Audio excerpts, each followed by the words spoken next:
Que o Espírito do Deus vivo, o Deus eterno, o Deus todo-poderoso, esteja sobre todos nós neste momento, tanto os que estão presentes no templo, como todos os que acompanham em sua residência, seja lá em qualquer lugar do país ou do mundo. Que Deus assim esteja conduzindo todos nós, nossa mente, nosso coração e a nossa alma. Amém. Estimados irmãos e irmãs, nós vivemos um período, no mínimo, interessante. No mínimo interessante. Talvez assustador para alguns. Para outros, um período para ter pena de Jesus. E vocês podem ter certeza que Deus não quer pena de ninguém. Deus quer um coração fiel, um coração que confia, um coração que crê. Para outros, um período de muita esperança, pois revive toda a história do sofrimento de Jesus, mas ao mesmo tempo os nossos olhos já estão fixos no domingo de manhã, o que aconteceu lá. No entanto, para outros, um período totalmente fora de lógica e que causa uma tremenda ira diante de alguém que não consegue entender e ver como Senhor e Salvador. E não conseguem colocar dentro da sua cachola como é que um homem, e por causa de um homem, toda a humanidade é perdoada e é salva. De todos os fatos que marcam esta semana, tem um fato bastante interessante. Na quinta-feira, depois de ser preso, depois que Jesus é pego lá no jardim e levado pelos soldados, Jesus é seguido por um de seus discípulos, Pedro. Aquele Pedro. Ele quer saber para onde irão levar e o que irão fazer com o seu mestre. O que serão capazes de fazer com ele? Por ter negado Jesus, Pedro, ele é mal visto. Apontam o dedo para ele e o chamam de infiel.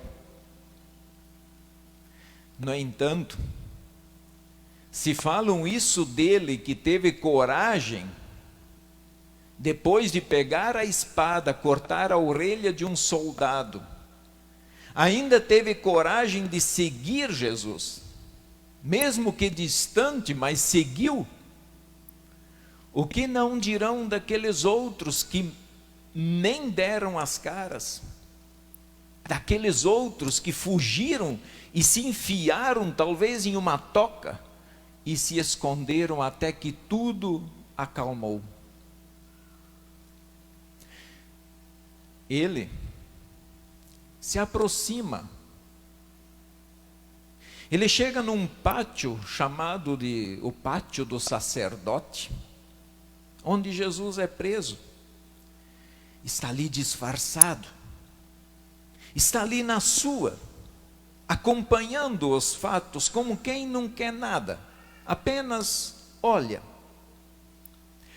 Procura um fogo que está ali para se aquecer, mas não esquece, com o canto do olho, fica focado no seu objetivo de cuidar onde levariam e o que fariam com Jesus.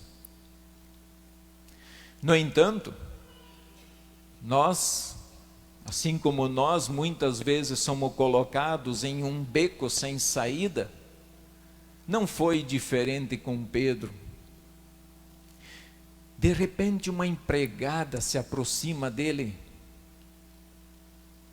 olha para ele e o acusa, dizendo: você também estava com Jesus, o Galileu. Esta frase, curta, consegue sair com uma frase muito curta e direta. Aparentemente ele consegue sair daquela enrascada e ele responde: não sei o que você está dizendo. Ele deve ter pensado: agora sim, vou ficar na minha que está tudo resolvido, está tudo em paz. Ufa, escapei. No entanto, dali a pouco, chega uma outra mulher, uma outra empregada, e afirmando: este também estava com Jesus, o Nazareno. Penso que naquela hora o cabelo dos braços, o cabelo da nuca, o cabelo das costas, acho que até o cabelo da unha de Pedro deve ter ficado arrepiado. E ele já começa a se sentir incomodado. E ele já começa a ficar angustiado, porque ele sabia o que significava aquilo lá. Ele sabia que dependia do que ele ia responder, ele seria preso com Jesus. Mas ele responde um pouquinho com um tom mais forte: não conheço esse homem. Mas Deus sabe de todas as coisas. E naquela noite ainda tinha algo muito importante para acontecer. Logo, não era só uma ou duas pessoas que se aproximaram dele, mas todos que estavam ali no pátio se aproximaram de Pedro e o colocaram agora num beco sem saída, afirmando: com certeza você também é um deles, porque o seu modo de falar o denuncia. Aí sim, aí se tinha alguma coisa de dúvida para ele ainda, algum disfarce que ele poderia usar, ele utilizou então o seu último disfarce, a sua última tentativa de escapar daquele momento. Ele diz: não conheço esse homem. Eu juro que eu não conheço esse homem. Não sei do que vocês estão falando. Eu não tenho nada a ver com ele. Naquele momento, então, quando ele afirma isso pela terceira vez, ele escuta algo.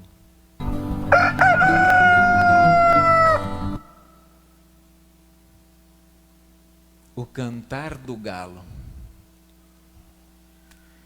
E aquele não era um simples cantar de um galo. Aquele som foi como um martelo batendo em sua consciência, o acusando, mostrando a realidade do seu ato. Aquele cantar do galo foi como uma faca entrando na sua mente, separando o que de fato e mostrando a ele o que tinha acontecido e expondo para ele, se quiserem usar o termo, abrindo a buchada para que veja o que tem lá dentro. Aquele não foi um simples cantar de galo. Aquele foi como um espelho na sua frente, mostrando a sua consciência, o acusando e mostrando o que tinha acontecido. Naquele momento, as palavras de seu mestre ficam então claras em sua mente: antes que o galo cante, você me negará 3 vezes.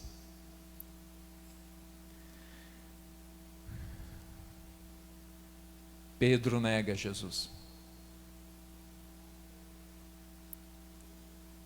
Porém, havia algo maravilhoso que estava acontecendo. E por isso fiz questão de colocar a seta também. Porque quando o galo canta, o galo está apontando para Jesus e faz Pedro olhar para Jesus, mostrando para ele que enquanto ele o negava, o seu mestre continuou caminhando rumo à cruz. Jesus continuou mostrando para ele: eu vou continuar caminhando rumo à cruz por você. Isso batia no coração de Pedro e foi pelo esse fato de confiar na graça de Deus que ele pôde se refazer. Enfim, não foi qualquer canto de galo. Foi um choque de realidade, de desespero. Não lhe restou outra coisa a não ser chorar amargamente. Chorar amargamente e confiar na graça de Deus. Aquela oração que Jesus fez no alto da cruz: Pai, perdoa-lhes porque não sabem o que fazem, não era só para os soldados, era para Pedro também. Pedro teve a oportunidade depois, certamente, de ouvir do seu Senhor e do seu Salvador: os seus pecados estão perdoados. Ele ainda teria a oportunidade de morrer em outra ocasião que ele foi posto, em que ele foi enfrentado. Ele teve a oportunidade de entregar a sua vida, só que ele disse: eu não sou digno de morrer como morreu o meu Senhor. Eu quero que me preguem na cruz de cabeça para baixo. E foi assim que Pedro morreu. Ele teve o seu relacionamento, ele teve a sua vida, ele teve o seu ministério restaurado pela graça de Deus. Irmãos, diante desse fato, eu preciso dizer para vocês: Pedro me representa. Sim. Pedro me representa. Choro e lamento que muitas e muitas vezes na minha jornada da vida fui igualzinho a Pedro. Nem mais, nem menos. Talvez pior. Mas fui Pedro.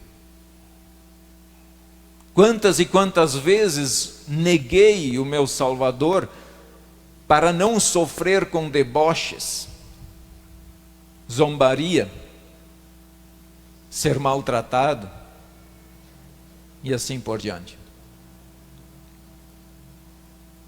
Penso que eu sou o Pedro hoje ainda e continuo negando o meu Jesus em muitas situações da vida.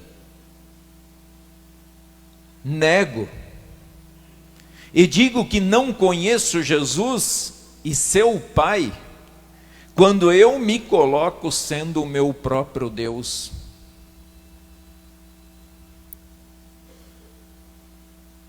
Eu sou o meu Deus, eu não preciso de Deus.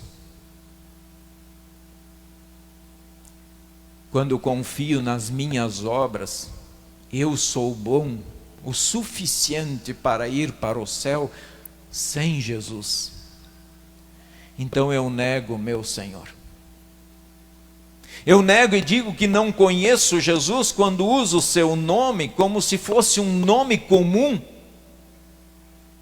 jogando esse nome que é santo, é sagrado, na boca de alguém que às vezes o coração está muito longe do Senhor. E o seu nome, ele é pisado, ele é debochado, como se não fosse ninguém, como se não tivesse feito nada pela humanidade. Nego e digo que não conheço Jesus quando deixo de participar dos cultos. Sempre encontro outras atividades que são mais importantes. Nego Jesus quando eu acho que a Santa Ceia basta eu tomar uma vez por ano, a cada 2 anos, a cada 3 anos, porque eu sou autossuficiente, eu me basto. Eu não preciso desse negócio de Santa Ceia, onde eu recebo o corpo e o sangue de Jesus.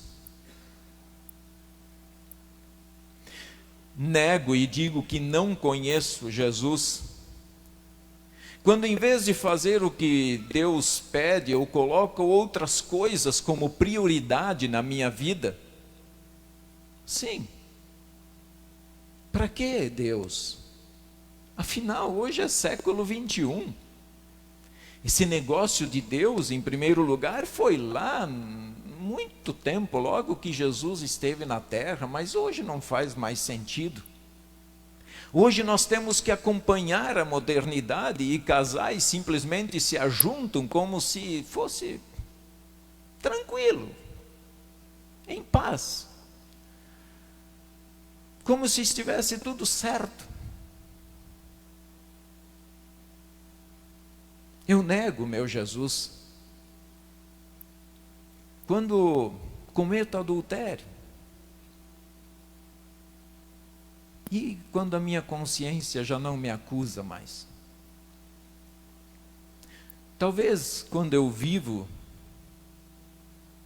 e concordo com casamentos entre pessoas do mesmo sexo, e se aplaude, e quando a gente aplaude, e quando a gente diz que está tudo bem, eu concordo, então eu nego meu Senhor.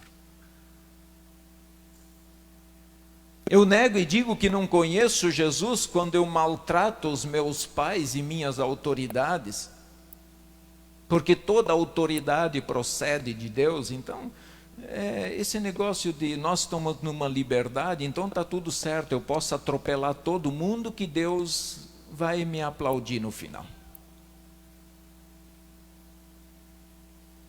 Eu nego e digo que não conheço Jesus quando carrego tanto ódio em meu coração contra os meus pais, meus irmãos, minha família cristã. Ou talvez quando eu penso e concordo que crianças podem ser arrancadas do ventre de sua mãe, porque a lei permite. Qual é a diferença? Eu pergunto para vocês, qual é a diferença de jogar bombas sobre um povo e qual é a diferença de arrancar do útero uma criança? E fazem questão de publicar na internet como funciona e vão arrancando os pedaços da criança como se fosse tranquilo. Arranquem a cabeça que está certo, arranquem as pernas. Eu acho que nós vivemos numa sociedade muito hipócrita, que coloca os pais no asilo e sai passear com o cachorro, que acha normal tirar criança do útero, que tudo nós temos que aceitar como se fosse normal na vida e diante de Deus, mas não é. Não é normal. E nunca vai ser. Não para Deus. Pode ser para o mundo. E quando a consciência já não me acusa, então a minha consciência tem que ser corrigida. Não é Deus, mas é a minha consciência. Eu nego e digo, eu não conheço esse Jesus. Quando eu roubo ou pratico impunidades, muitas coisas que acontecem entre os próprios cristãos. Pode ser legal, mas pode ser imoral. Eu nego e digo que não conheço Jesus quando eu não quero usar os meus dons para a honra e glória do seu nome. Sim, irmãos. Meditando sobre esse texto, eu cheguei à conclusão que Pedro me representa. E a pergunta que eu preciso responder a mim mesmo,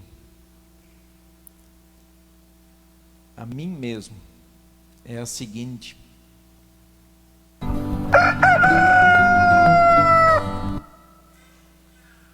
que galo eu vou esperar cantar para eu cair na realidade? Que galo Deus vai ter que colocar no meu caminho, na minha vida, para me despertar, para mexer, para fazer a gente chorar amargamente e correr para os braços dele? Enquanto eu nego e digo que não conheço o meu Salvador, Jesus continua, não mais se dirigindo para a cruz, mas Jesus continua se dirigindo a mim, ao seu povo, à nação, ao mundo. Jesus vem e diz, continua pregando o seu evangelho. Ele continua dizendo: eu morri por ti. Ele continua dizendo: eu te amo.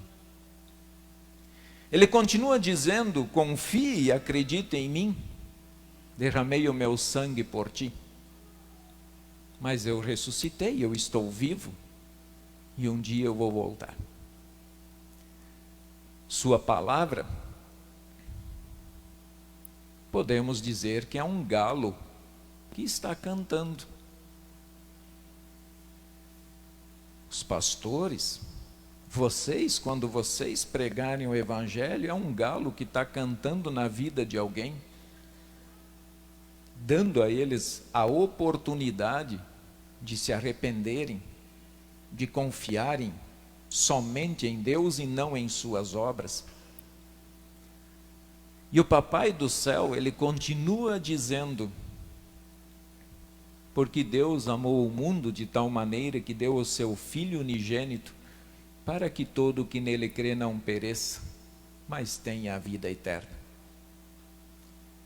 Creia nisso, irmãos. Creia. E vocês viverão. Todos nós viveremos. Porque o nosso Deus está de braços abertos para nos perdoar e transformar o nosso ser. E para encerrar, irmãos, eu quero chamar a atenção para um detalhe muito simples, mas que é tremendo, que é fantástico, que é maravilhoso. Vocês perceberam por que Pedro foi desmascarado? O que fez aquelas pessoas se juntarem em volta dele e falarem assim? Porque o seu modo de falar o denuncia. Isso é tremendo, isso é fantástico. Sabem por quê? Porque assim como o jeito de Pedro o denunciou, ele diz: você tem algo diferente, você diz que é galileu, quer dizer, o teu jeito mostra que você é discípulo dele. E aí não teve escapatória. Os verdadeiros cristãos têm um jeito de falar e um jeito de agir que os denunciam. Percebam isso. Que o nosso jeito continue refletindo a fé que nós falamos que temos no coração. Que o nosso jeito, as nossas palavras, continuem mostrando quem nós carregamos. Isso é uma vida de santificação. Porque nós estamos salvos, então agora eu vou viver uma vida consagrada ao Senhor. A fé muda tanto o coração, muda tanto a mente e a alma de uma pessoa, que o seu jeito diz quem ele é. Você não precisa nem abrir a sua boca, mas o teu jeito te denuncia. Que bom que o nosso jeito denuncia. E isso é muito importante, porque enquanto o nosso jeito está nos denunciando, é a luz de Deus que está brilhando através da nossa vida. Que nosso coração, irmãos, que o nosso coração continue refletindo o jeito de Jesus, para a honra e glória do nome do Senhor, que deu a vida por nós. Louvado seja o nome do Senhor. Amém.